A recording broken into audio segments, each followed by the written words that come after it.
Here we're given an inequality and asked to solve for x. So whenever you're given an inequality or an equation with a fraction, it's good to first get rid of that fraction before you start moving things around.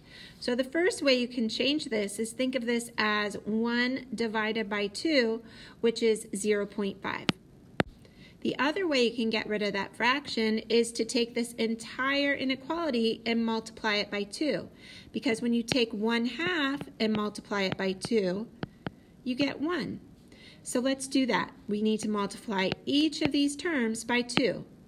Now when you're solving inequalities, there's something you need to remember. If you ever have to multiply or divide by a negative number to solve it, then you flip the sign. So the less than symbol would become greater than, or if it's greater than, it would become less than. So let's look at the inequality on the left. The first step is to move all my x's over to one side. So I'm going to subtract 0.5x from both sides. And then remember, did I have to multiply or divide by a negative number? No, all I did was I subtracted, so my symbol stays the same.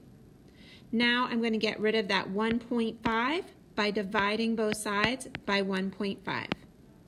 Now here my answer is -2, but you need to ask yourself, what did I do to solve it? I divided by a positive number, so I do not change my sign. It would still be less than. Now let's go through these same steps just with different numbers with the inequality on the right and see if we get the same answer. And we did.